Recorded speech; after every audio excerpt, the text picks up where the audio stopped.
main purpose is helping people, young and old, to enhance creativity in their lives. Last year, Canyon Elementary asked us to be the artists in residence, and we worked with the students for a week, and they presented a show about the history of the Silver Valley.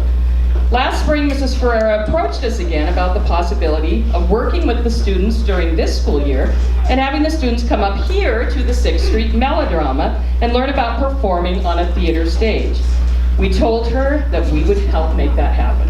So since January, we've been coming to the school each Friday when school was in session to help the students tell their stories and teach them about performing in a theater. Paul and I have been involved here at the 6th Street Theater for about 20 years, doing about every aspect needed to put a show on here at the theater. This year, the 6th Street Melodrama celebrated 40 years of providing live theater to the Silver Valley. It's been a pleasure to bring these students into this historic Wallace building, and it also happens to be the oldest standing wooden building in Wallace. It was built sometime in the 1890s. Today's presentation is about students learning how a theater production works. And for especially these 4th and 5th graders, we ask them to do a lot. Besides performing up here on stage and telling 5 different stories, they have also learned how to do tickets, how to be ushers, how to sell concessions. Some of them are doing lights, some of them are doing sound, some of them are helping with props, and some of them are stagehands. So each of them have, besides performing, had 2 other jobs that they were doing. The stories today will be using a variety of ways to tell the story. Some students will be reading their lines as narrators. Others will read their line in a kind of a reader theater type of presentation. Others will be behind this partition and using puppets, and some have memorized their lines and will be doing that.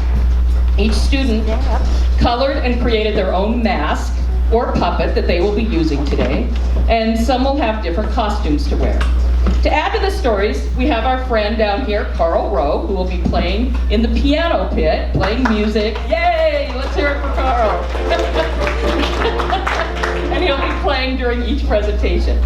These 4th and 5th graders have done a lot of hard work, and we are so proud of them for all that they've done. And they've been so willing to just jump in and learn new things and do different things. Today some of them had to jump in and learn totally new things, so it's been very great.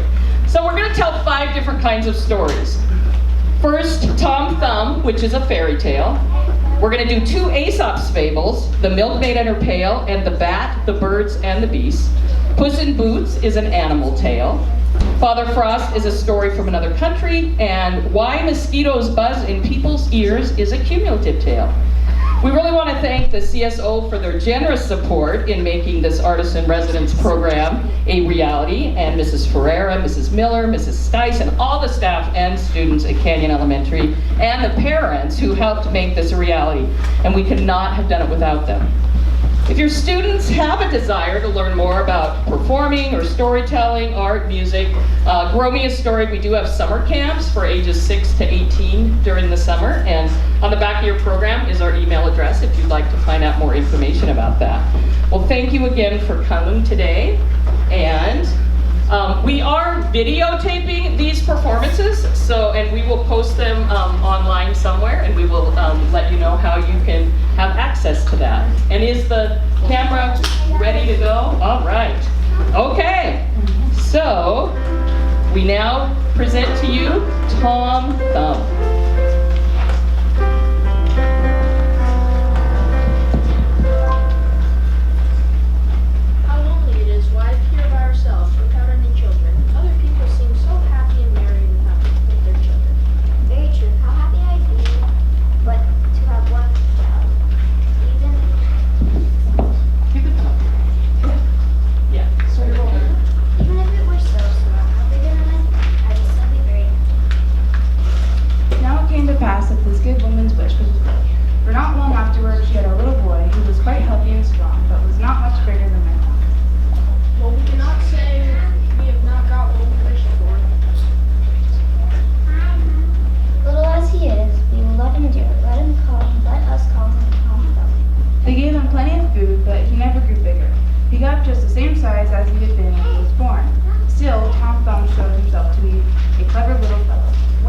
As the woman was getting ready to go into the woods to cut fuel, he said, "I wish I had some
father took hold of the horse with one hand, and with the other took his son out of the horse's ear and put him down. That little urchin will make our fortune. If we can get him, we can carry him about from time to time. We must buy him. So they went up to the woodman and asked him what he would take for the little man. He will be better off with us than with you. I would sell him for all the silver and gold in the world. Take the money, father, and let them have me. I'll soon come back to you. So the woodman at last said he would sell Tom to the strangers for a large piece of gold, and they paid the price. Where would you like to sit? Oh, put me on your shoulder. I can walk about here and see the country as we go along. They journeyed on till it began to be dark, and then Tom said, Let me down. I'm tired. So the man put him down in a plowed field by the side of the road. But Tom ran about amongst the furrows and at last slipped into a mouse hole. Be back, my masters. I'm off. Mind sharp and look after me next time. Then they ran out at once to the place and poked the ends of their sticks into the mouse hole. But Tom only crawled out farther and farther in until they were forced to go their way without the prize. When Tom found they were gone, he came out of the hiding place. But he walked up until found a large empty snail shell where he slept for the night. When he awoke the next morning, he met a wolf, who swallowed him whole on the spot. Thinking the wolf was like having some chat with him as he was going along, he called out, My good friend, I can show you a famous tree.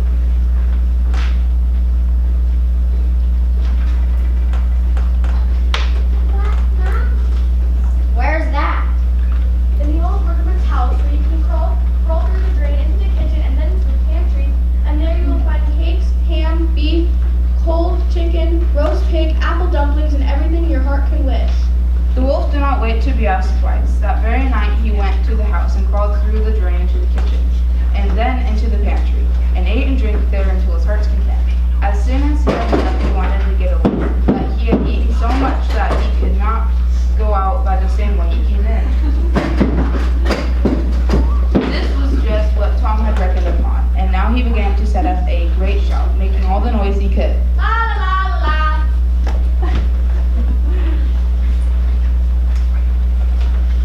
Will you be quiet? What's that to me? You've had your frolic, now I've got a mind to be married myself. La la la la la la. The woman and his wife began waking by the nose, peeped through a crack in the door, then they saw a wolf was there. They were sadly frightened. The woman ran for his axe and gave his wife a good birth.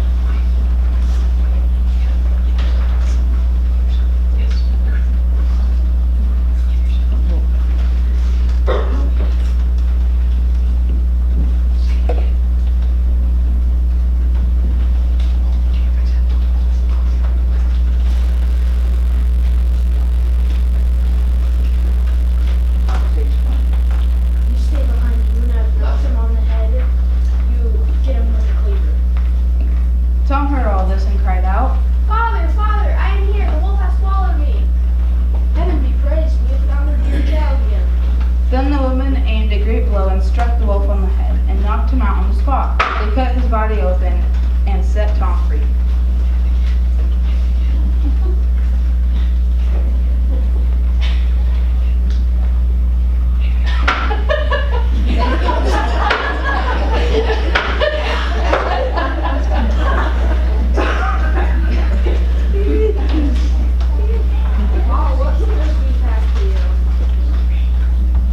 Yes, Father, here I am again, safe and sound. Will you ever come back to us and we will not sell you for all the riches of the world? Then they hugged and kissed their dear little son. Master Tom stayed at home with his father and mother. For though he had so great a traveler, he always agreed that after all, there's no place like home.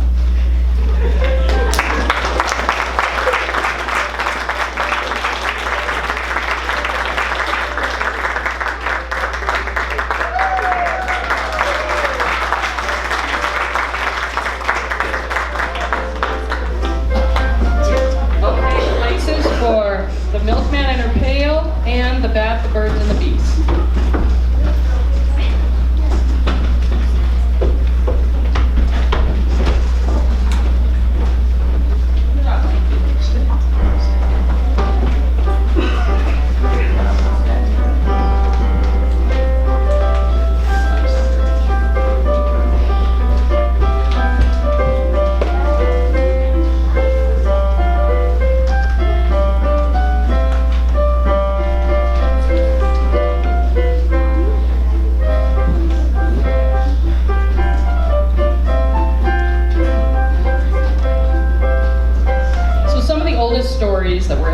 world, well before men and women or boys and girls even knew how to write, were very short stories about animals. Eventually, a man named Aesop wrote the stories down. Each story was used to teach a lesson or a moral without seeming to do so, and because of these lessons, the stories have been a great favorite in nations all around the world.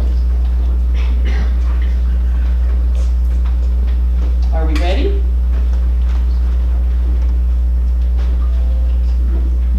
We now present The Milkmaid and Her Pail. Patty the milkmaid was walking to the market carrying her milk in a pail on her head, as all young milkmaids once did. As she went along, she began to calculate and count what she would do with the money she would get for selling the milk. How about some pearls from Farmer Brown? They will lay eggs each morning, which I will sell to the butcher's wife. With the money I get from the sale of these eggs, I'll buy myself a new frock and a new farmer hat. And when I go to the market, will all the young men come up to me and speak to me? How shall be that, just? But I don't care. I'll just look at her and toss my head like this. As she spoke, she tossed her head back, and the pail fell off, and the milk was spilled. She had to go home and tell her mother what had occurred. "Oh, my child," said her mother, "do not count your chickens before they're not hatched."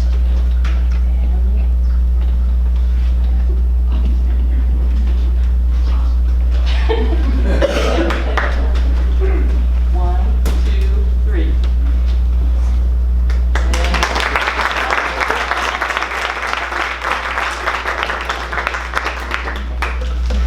Okay, now places for the bat, the bird, and the bees.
Puss in Boots.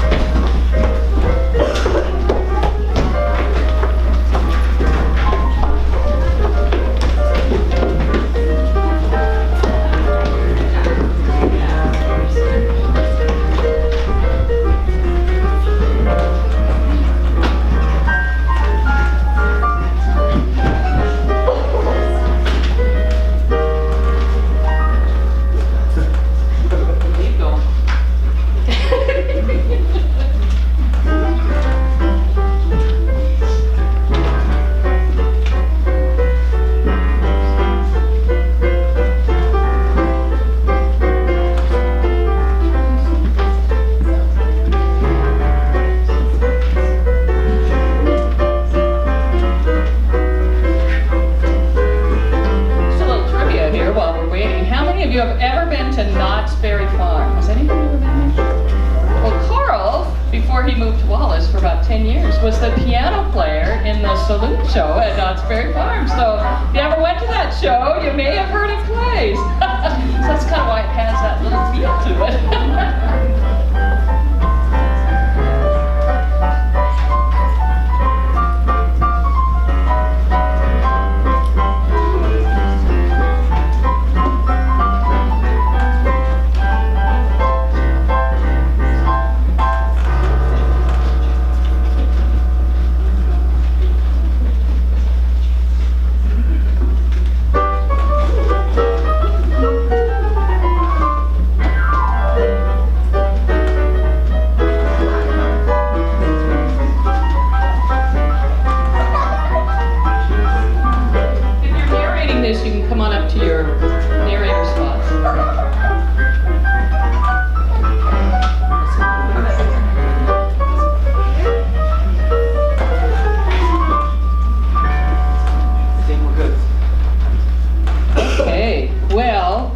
Many fairy tales are given human characteristics to animals. Puss in Boots is one of these stories where the main character is a very clever cat. We present to you Puss in Boots.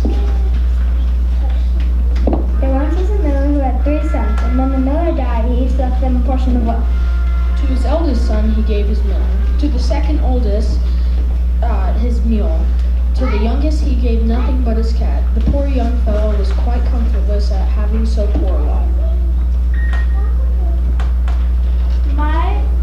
My brothers may get their living handsomely with their mill and mule, but even if I had eaten my cat, I have nothing left but to die from hunger. The cat heard all this and said to him with a grave and serious air, Do not worry, my good master.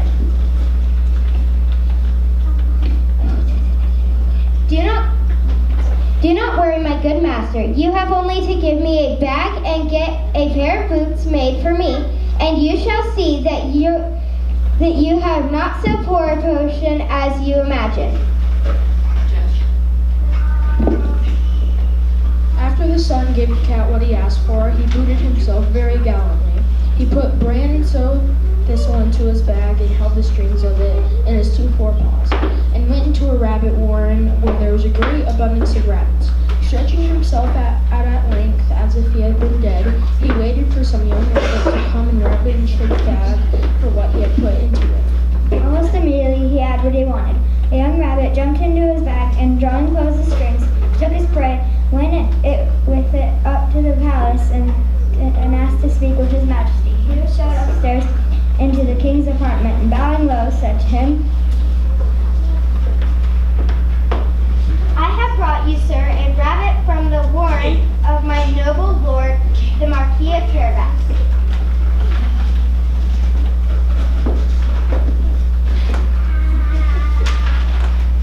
Tell thy master that I thank him, and that he does me a great deal of pleasure. The next day, the cat went and hid himself among some standing corn, holding his bag open, when a pair of partridges ran into it, and he drew the strings and sewed hop and bolt. He went and made a present of these to the king, as he had done before with the rabbit.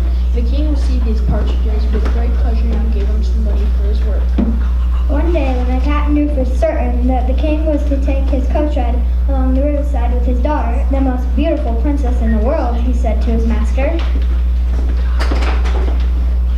If you will follow my advice, your fortune is made. Go wash yourself in the river where I shall show you, and leave the rest to me. The Marquis of Carabas did what the cat advised him to. Without knowing why or wherefore, while he was washing, the king passed by, and the cat began to cry out as loud as he could.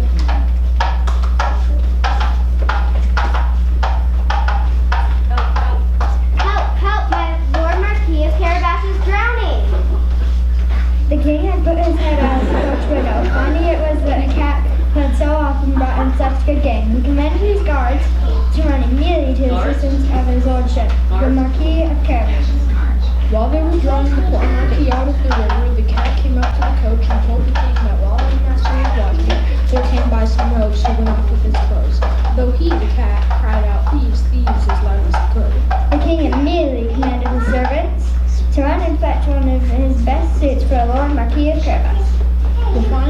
the king had given him fit him well, and being very handsome, the king's daughter fell in love with him. The king invited him to join them on their coach ride along the riverside. The cat, quite overjoyed to see his project begin to succeed, marched on forth, meeting some countrymen who, mowing meadows, said to them, Good people, if you Wait do till they not come out. Come out, country. There we go. All right.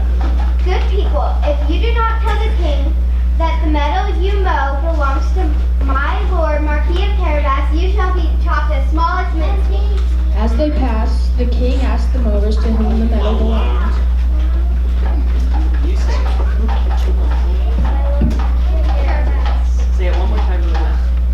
My lord Marquis of Carabas. They answered all together, for the cat's threats had made them terribly afraid. Truly a fine estate. Truly a fine estate. The master cat still went on before. He met with some reapers and said to them,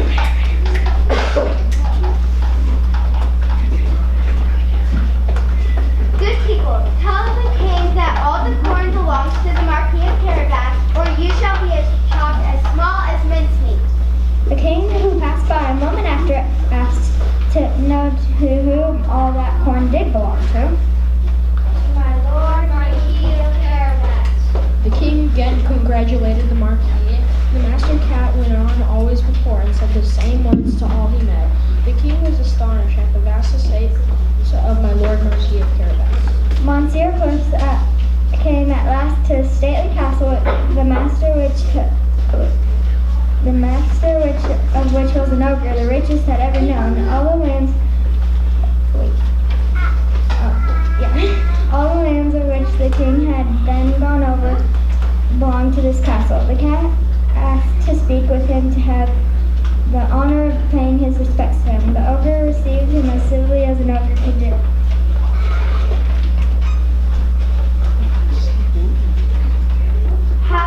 I have been assured that you have the gift of being able to change yourself into all sorts of creatures. You have a mind you can, for example, transform yourself into a lion or an elephant and like. This is true, and to convince you, you shall see me now become alive.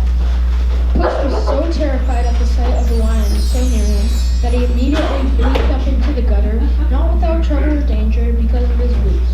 After a little while, when Puss saw that the ogre had resumed his natural form, he came down.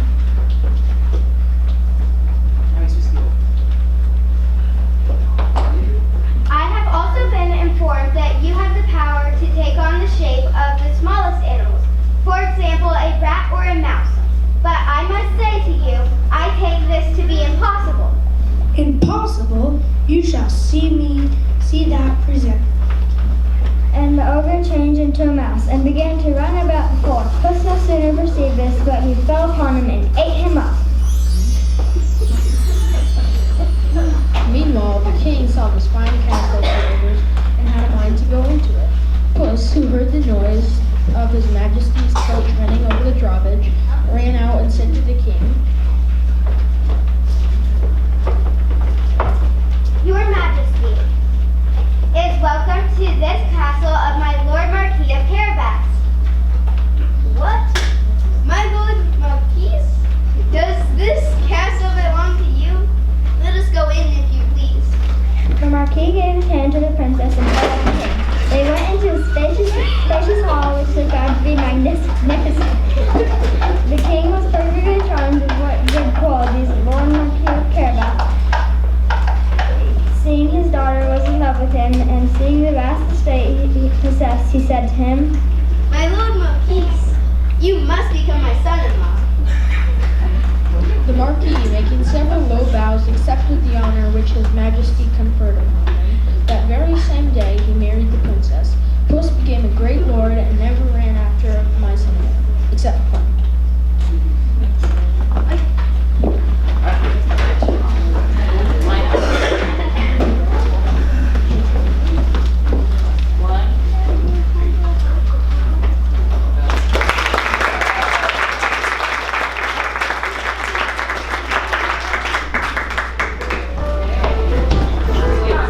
our Father Frost.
Who sends her poor stepdaughter to the winter field to her demise. In a faraway country of Russia, there lived a stepmother and her daughter and her husband, and each of them had a young daughter. The stepmother's own daughter was dear to her, and whatever she did, the mother was the first to praise her. But there was little praise for the stepdaughter. Although good and kind, she had no other reward than reproach. But what could be done? The wicked never know how to stop their own wickedness. One bright cold day, the wicked stepmother said to her husband, Old man, now man, I want thee to take thy daughter away from my eyes, away from my ears. Thou shalt take her into the wide, wide fields to the crackling crops. But it will be so cold. The old father grew sad, began even to weep, but nevertheless helped his young girl into the sleigh. I am so sorry, daughter. He wished to cover her with a sheepskin in order to protect her from the cold. However, he did not. He was afraid his wife was watching them out the window. And so he went off with his lovely daughter into the wide, wide field, drove her nearly to the woods, left her there alone, and drove away. The sweet girl was left all alone, broken-hearted and terror-stricken. She repeated all the prayers she knew. Now, Father Frost was the almighty king of that place. Father Frost had a long, long white beard and a shining crown on his white head. He approached nearer and nearer, looked at this beautiful guest, and asked, Doesn't thou know me, the red-nosed Frost? Be welcome, Father Frost. If the heavenly Lord has sent you for this faultless soul. Aren't thou comfortable, oh sweet child? Indeed I am. And the Father Frost, cheerful and bright, kept crackling in the branches until the air became icy. But the good-natured girl kept repeating, I am very comfortable, dear Father Frost. But the Frost knew all about the weakness of human beings. He knew all very well that few of them are very good and kind. He knew that not one of them could struggle too long against the power of Frost, the king of winter. Your kindness and gentleness and warmth of your heart has charmed me. I'm going to treat you differently from other humans. Here, look in the trunk. Take everything you find. the trunk was filled with many beautiful things. He gave her a rich thick coat lined with precious furs. He gave her silk quilts and the sides all old frost. Gave her a blue sarpan dress ornamented with silver and pearls. What a rich girl she became. And when the young girl put on the dress, she became such a beautiful maiden that even the sun smiled at her. Meanwhile, the stepmother was in the kitchen, busy baking pancakes for the customary meal after the service for the day.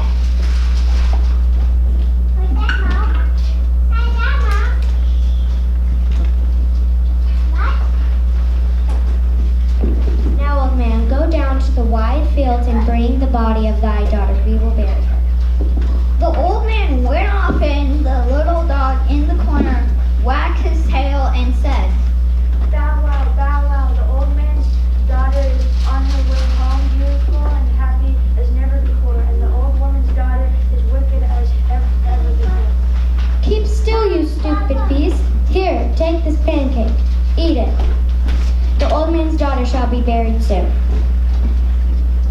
Bow wow, the old man's daughter is coming home wealthy and happy as never before, and the old woman's daughter is homely and as wicked as ever before.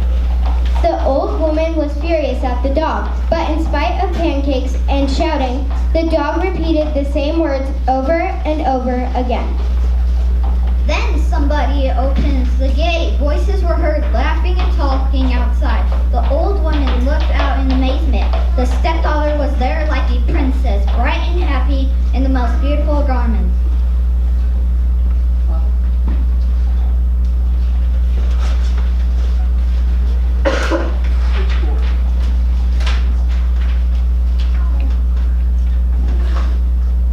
My beautiful daughter has come home safe and sound. Old man, hitch our best horses to our best sled and drive my daughter to the very same place, in the wide, wide fields. The old man obeyed as usual and took his stepdaughter to the same place and left her alone. The old Father Frost was there. He looked at his new guest. Let me alone. Can't you go see that my hands and my feet are stiff from the cold? Father Frost kept crackling and asking questions for quite a while, but hearing only cold, stony words from the girl, Father Frost became angry, and the girl froze to death. Meanwhile, the stepmother sent her husband for her daughter. Old man, go for my daughter. Take the best horses. Do not upset the sled, and do not lose the turn. When the father returned, the old woman ran out to her daughter, but all she could do was weep for her daughter, and she understood at last that through her own wickedness and envy, her child had perished. Remember, kind words are the best way to warm a cold heart.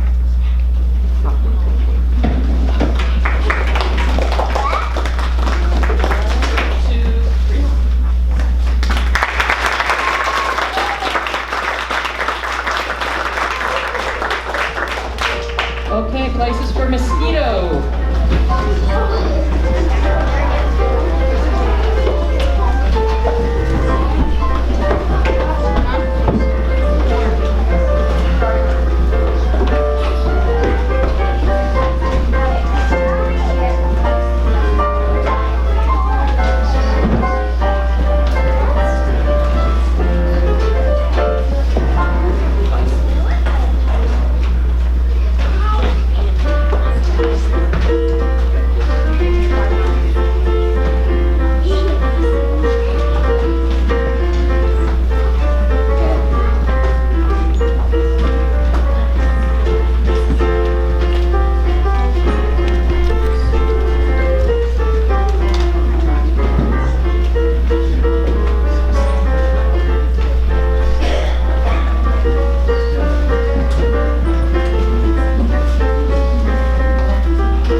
Mosquitoes buzz in people's ears is called a cumulative tail.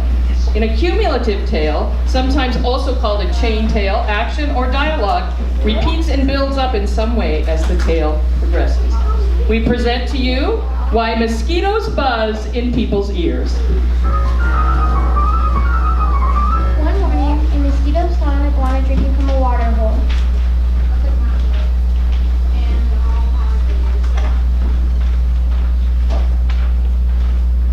Iguana, you never believe what I saw yesterday.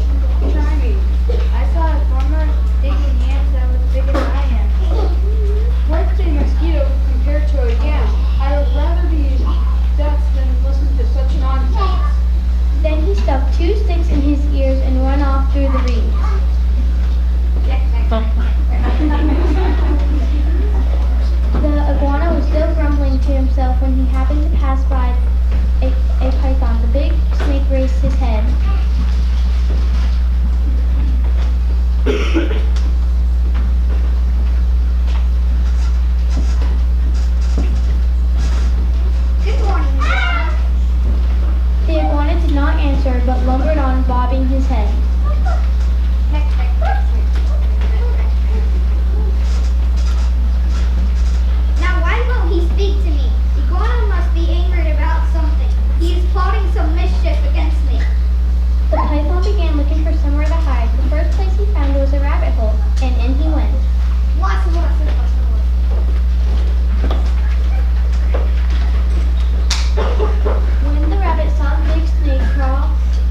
sit with me around the council fire. Mother Owl did not come, so the antelope was sent to fetch her.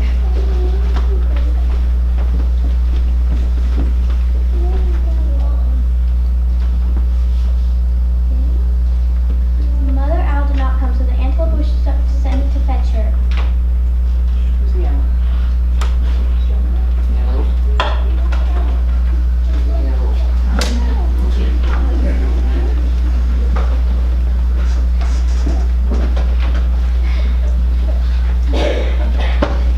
When she arrived, the King Lion asked, Mother Owl, why have you not called the sun?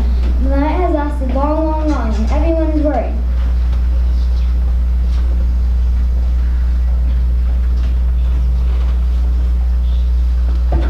Monkey injured one of my owlets. Because of that, I cannot bear to wake the sun. Did you hear? It was the monkey who injured the owlet, and now Mother Owl won't wake the sun so that the day can come. Then the king called for the monkey. Monkey, why did you injure one of Mother Owl's babies? Oh, King, it was the crow's fault. He was calling and calling to warn us of danger. I went leaping through the trees to help, and a limb broke under me, and it fell on the owl's nest. So it was the crow who injured the owlet, and now Mother Owl won't wake the sun so that the day can come. Crow!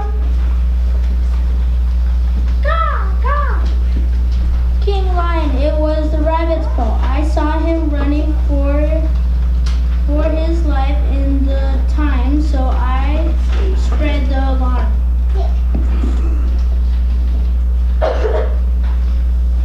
So it was the rabbit who started the crow who alarmed the monkey who injured the owlet, and now Mother Owl won't wake the sun so that the day can come. Rabbit!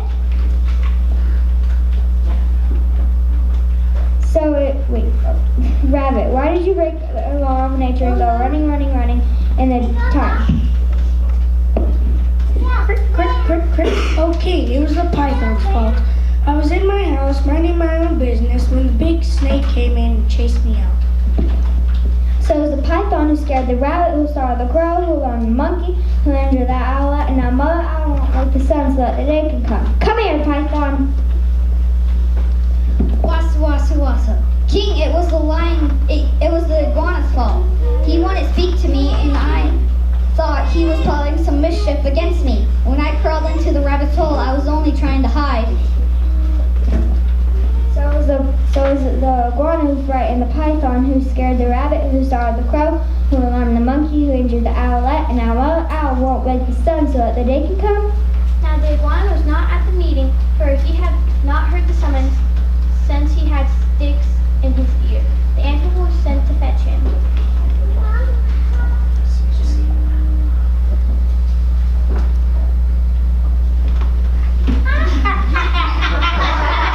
Silence! What evil have you been plotting against the python? None at all. Python is my friend. Then why wouldn't you say good morning to me?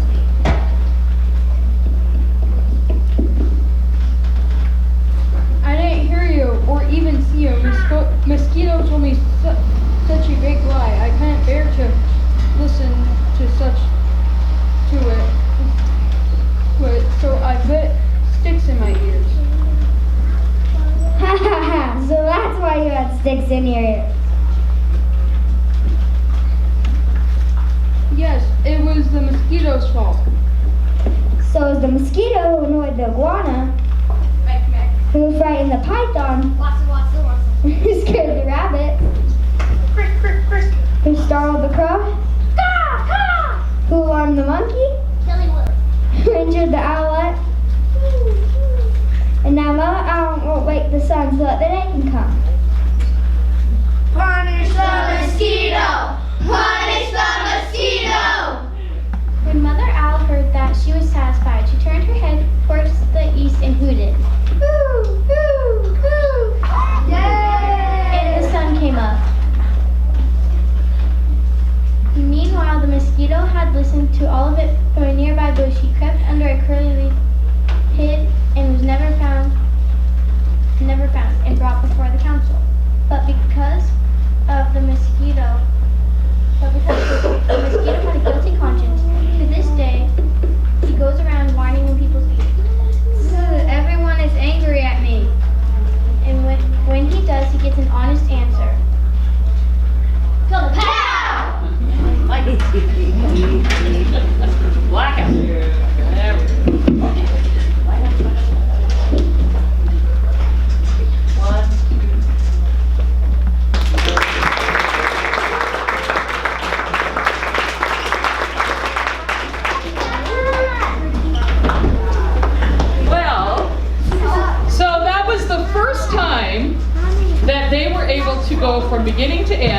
and do every single show.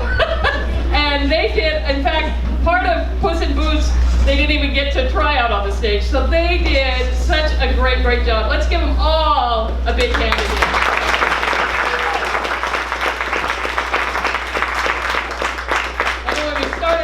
Morning, we're like, we don't know how long this is going to be. We may have you here for an hour and a half. Who knew? Mrs. Ferreira, I'm going to leave it to you, and you can kind of say what goes on next. Again, thank you so much. Thank you.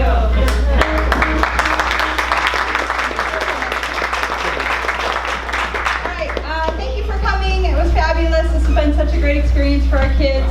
Thank you for your continued support. As always, we appreciate you all. All right, 4th and 5th graders, let's make sure we have all of our things. Parents, do I have anybody here who signs kids